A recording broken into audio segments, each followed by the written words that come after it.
사도행전 20장 우리 24절 한 절만 읽겠습니다. 여러분 우리 사도행전에 우뚝 솟아있는 말씀 중에 한 절이죠. 사도 바울의 고백입니다. 우리 같이 20장 24절 한 절만 읽겠습니다. 같이 읽습니다. 나의 달려갈 길과 주 예수께 받은 사명 곧 하나님의 은혜의 복음 증거하는 일을 마치려 하면은 나의 생명을 조금도 귀한 것으로 여기지 아니하노라. 아멘. 여러분 우리 사도행전 19장에서는 사도 바울이 에베소에서 이제 3년 동안 사역을 하셨고 그 사역의 열매에 정말 많은 사람들이 변화됐는데 어떤 소요 사태가 일어나잖아요. 그 자신들의 직업을 잃게 되니까 그 우상, 요즘 말로 말하면 부적 같은 거 만드는 그런 일로 인해서 자신들의 직업에 손상이 생기니까 어떤 소요를 일으키죠. 그래서 이제 그 소요 사건이 그리고 다행스럽게 그 당시에 서기장이 일들을 잘 처리를 해서 그 소요 사태가 이제 끝나게 됩니다. 그리고서 다시 이제 사도 바울이 에베소 교회 제자들을 이렇게 부르고 그분들에게 이제 권한 후에 사도 바울이 그 에베소는 여러분 아시는 대로 지금 터키 지역에 있습니다. 소아시아, 아시아 쪽이죠. 거기서 이제 마게도니아는 유럽입니다. 마게도니아 지역으로 이동을 합니다. 여러분 마게도니아에는 그 유명한 교회들이 있죠. 벌써 2차 1차 이런 선교 여행들을 다니시면서 특별히 2차 선교 여행 가면서 이제 복음을 전해서 이제 세워졌던 교회들이 있잖아요. 예를 들면 이제 빌립보 교회라든가 데살로니가 교회라든가 네아폴리라든가 베레아 교회라든가 이런 교회들이 있는 그 마게도니아 지역으로 가게 됩니다. 그리고 거기서 그리고 또 다시 이동을 하죠. 저 어디로 이동을 하냐면 헬라는 여러분 아시는 대로 역시 아가야라고 하는 주가 있죠. 그 아가야의 주의 주도가 이제 고린도인데 그쪽 지역으로 이제 가게 됩니다. 거기서 이제 3달을 있게 되고 그리고 나서 이제 사도 바울이 내린 결정이 예루살렘에 있는 그쪽으로 이제 시리아죠. 그 시리아는 이제 예루살렘의 위쪽이잖아요. 그쪽 지역으로 이제 가려고 하는 그런 계획을 가지고 있는데 자신과 자신의 그 제자들을 해하려고 하는 그런 그 일이 일어난다고 하는 소식을 듣고 그리로 직행하지 않고 다시 마게도니아로 올라갑니다. 이제 마게도니아는 북쪽에 있다고 하면 고린도 아가야는 남쪽에 있는 거거든요. 해변 쪽에. 거기서 다시 마게도니아로 올라가게 되죠. 그런데 거기 가는 그 지역에 함께 가는 사람들이 생겼습니다. 20장을 한번 보시면 거기 적어도 몇 사람이 이 선교 여정에 마게도니아 에서 이제 아시아 쪽으로 넘어가는데 그쪽에 이제 같이 조인하는 사람들이 생겨난 겁니다. 그 생겨난 사람들이 보니까 거기 이제 쭉 면면이 나오죠. 소바도라는 사람, 아리스도라고 하는 사람, 세군도라고 하는 사람, 가이오라고 하는 사람, 디모데라고 하는 사람, 그 다음에 두기고, 디로비모, 그리고 이제 유다 해가지고 굉장한 그 팀이 이루어졌습니다. 선교 여정에 같이 이제 함께 동행할 그런 팀이 이루어졌습니다. 여러분 사실은 사도 바울은 1차 선교 여정도 그렇고 2차도 그렇고 3차도 그렇고 혼자 가지 않았습니다. 여러분 아시는 대로 1차 선교 여정을 다닐 때도 친구 바나바하고 같이 갔고 또 바나바의 조카 마가도 같이 동행을 했고 2차 때는 디모데 이런 사람들하고 동행을 하고 실라라고 하는 사람하고 동행을 하고 이렇게 여러 사람들하고 같이 선교 여정을 가게 되는데 그래서 이렇게 팀이 구성이 돼가지고 가게 되는데 이 사람들을 먼저 드로아라고 하는 지역으로 먼저 갑니다. 드로아는 이제 여러분 아시는 그 트로이 목마에 나오는 그 드로아입니다. 이 드로아로 먼저 가게 되고 그리고 다시는 마게도니아의 빌립보 교회에서 배를 타고 닷새 만에 드로아라고 하는 곳에 도착을 하고 거기서 일주일 동안을 머물게 됩니다. 이 드로아라고 해서. 그래서 여러분 아시는 아주 재미있는 재미있다고 그래야 되나? 좀 기적 같은 일들이 일어나죠. 거기 이제 여러분 20장 7절에 보면 안식 후 첫날에 우리가 떡을 떼려 하여 모였더니 여러분 이제 공식적으로 안식 후 첫날이 오늘날에 무슨 날입니까? 일요일입니다. 주일입니다. 안식 후 첫날. 그래서 이제 초대교회 전통을 따라서 우리도 안식 후 첫날 주님이 어떻게 하셨죠? 주님이 부활하신 날입니다. 그래서 초대교회도 안식 후 첫날, 요즘 말로 말하면 이제 주일입니다. 일요일입니다. 함께 떡을 때려 모인 겁니다. 그리고 바울이 그곳에서 이 드로아라고 하는 교회에서, 드로아라고 하는 지역에서 하나님의 말씀을 이제 전하게 됩니다. 다음 날 이제 출발을 하려고 했는데, 그래서 그 말씀을 아주 그냥 오랫동안 전한 것 같아요. 근데 그 말씀을 오랫동안 전하다 보니까 거기 보니까 유두고라고 하는 청년이 나오네요. 9절에 유두고라고 하는 청년이 나오는데, 여러분 여기 나오는 그 청년이라고 하는 이 단어는 사실은 대략 한 8세에서 14세 정도, 우리가 이제 그 단어가 헬란말로 파이스라고 하는 말인데 거기에 해당되는 나이입니다. 그러니까 아마 많이 잡아도 14살 정도, 뭐 그 정도, 많이 잡아도 14살, 15살, 뭐 이 정도 되는 그런 청년이었던 것 같아요. 근데 이 청년이 그 다락방에 3층이 된 높이 정도 되는 그 다락방에 창문에 걸터 앉았다가 졸다가 떨어집니다. 그죠?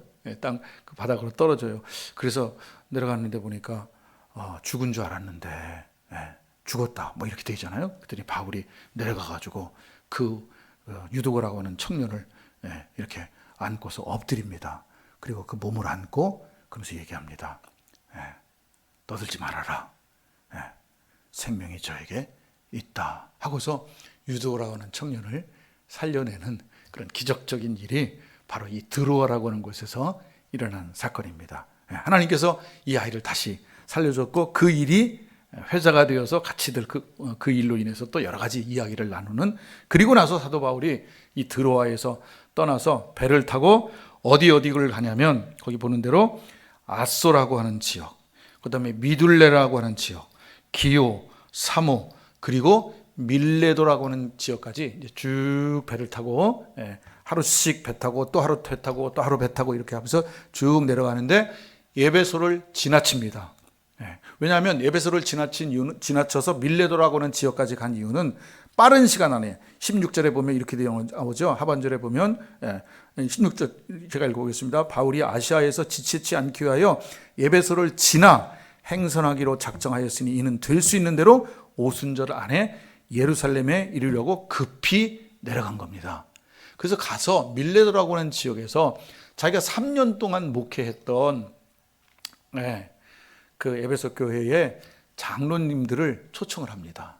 그래서 그 에베소에서 밀레도라고 하는 지역 한 30km 정도 떨어졌는데요. 그 지역으로 그 에베소 교회 장로님들이 사도 바울을 만나게 됩니다. 밀레도라고 하는 지역에서. 그래서 그 바로 밀레도라고 하는 지역에서 에베소 교회 장로님들에게 하신 설교가 17절부터 이제 쭉 나와서 35절까지 하는 내용이 사도 바울의 또 다른 설교인데요. 이 설교는 주로 권면하는 그런 설교입니다. 설교의 내용들이 쭉 이렇게 되어 있습니다. 자기가 에베소 교회에서 하셨던 그 사역에 대해서 이야기하고, 또 장차 받을 이 에베소 교회의 어떤 그 고난들, 그리고 장로님들에 대한 어떤 그 마지막 당부, 그리고 이제 작별하고 이제 그곳을 떠나게 되는 이야기가 오늘 20장의 이야기입니다. 그 가운데서 오늘 우리가 읽은 이 내용은 이런 내용이죠. 자기가 이렇게 오늘 24절에 읽은 내용은 자신이 하나님 앞에서 자기가 받은 이 사명에 대한 신앙 고백입니다. 자기에 대한, 하나님에 대한 그 사명에 대한 신앙 고백, 삶에 대한 고백입니다. 저는 이 내용을 읽으면서 여러분에게 한번 이런 도전을 좀 드리고 싶어요. 뭐냐면, 여러분들은 언젠가 한번 이 말씀을 드린 것 같아요. 여러분들은 여러분의 인생에 있어서 이렇게 자기의 생명을 조금 더 귀한 것으로 여기지 않을 정도로 생명까지도 바치면서 할 수 있는 여러분의 인생의 일들이 있으시냐고 물어보고 싶어요. 그게 어떤 일이냐고 한번 물어보고 싶어요. 여러분들이 지금 하고 있는 일이 그렇습니까?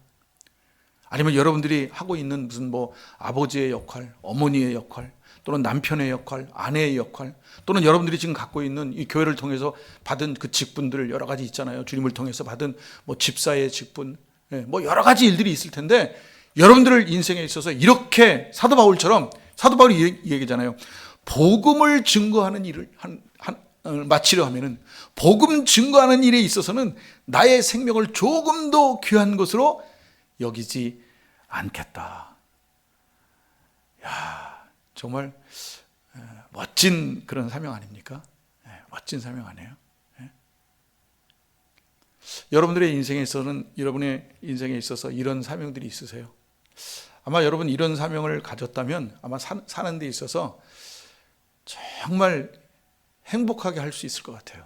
즐겁게 할 수 있을 것 같아요. 그리고 또다시 그런 일을 생각할 때마다, 그 일을 할 때마다, 여러분 그 일이 꼭, 여러분들은 이런 그 사명 얘기하면 꼭 무슨 뭐 목사가 되고 무슨 선교사가 되고 이렇게 생각하는 분들이 참 많은데, 물론 그것도 하나님의 일입니다. 그것도 하나님의 귀한 일이죠. 그런데 여러분들의 삶 속에서 얼마든지 그런 일들을 찾아낼 수 있습니다. 저는 여러분들에게 가끔 말씀드렸잖아요. 나는 우리 산돌교회 성도들이 하시는 이 일들에 대해서 하나도 성직 아닌 일이 없다. 다 성직이라고, 다 아름다운 일이라고. 근데 그 일에 대해서 여러분, 이것이 내가 지금 하고 있는 일에 거기다가 하나님의 일이라고 하는 그 사명만 여러분들이 거기다 받는다면, 저는 우리 산돌교회 하시는 일들이 다 정말 아름다운 일이라고, 정말 생명을 바쳐서 할 수 있는 귀한 일이라고 저는 확신합니다. 여러분들은 정말 그런 일들이 있으신지 한번 물어보고 싶고요.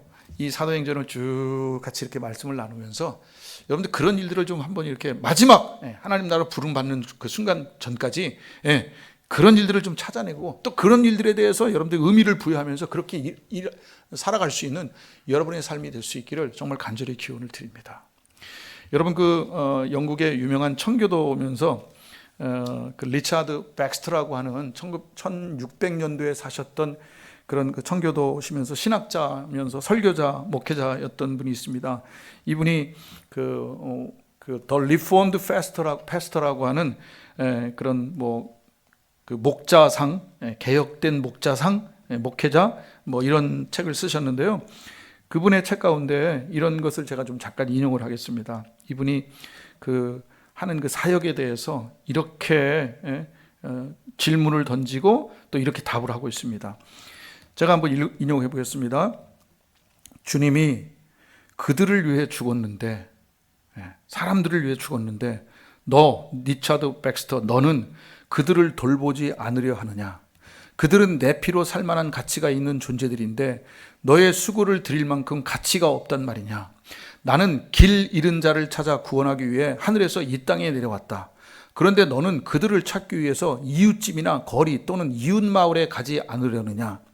너의 수고와 겸손하게 자신을 낮추는 것은 나의 것에 비할 때 얼마나 작으냐? 나는 이 일을 위해 나를 낮추었다. 그러나 이 일을 하게 된 것은 너에게 영광이다. 나는 그들의 구원을 위해 너무나 많은 일을 했고 너무나 많은 고난을 받았다. 그리고 나는 너를 기꺼이 나의 동역자로 삼으려 한다. 그런데 너는 내게 있는 그 작은 것을 거절하려느냐? 질문하면서 답한 겁니다. 자기가 하는 그 사역에 대해서 의미를 부여하는 거예요. 얼마나 아름다운 일인데 네가 그 일을 하는 데 있어서 그 작은 것을 거절하느냐, 이렇게 반문하고 있거든요. 주님의 말씀을 인용하면서 여러분들의 인생 속에서 그런 일들은 과연 무엇이 있습니까?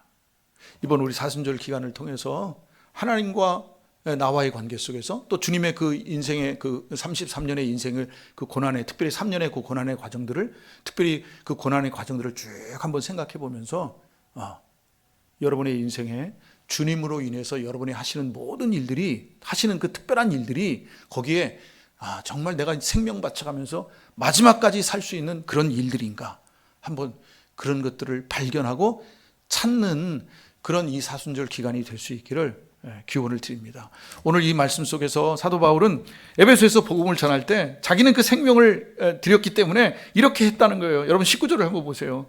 여러분들이 아시잖아요. 내가 지금까지 에베소 교회 장로님들을 이야기하면서 얘기를 하는 거야.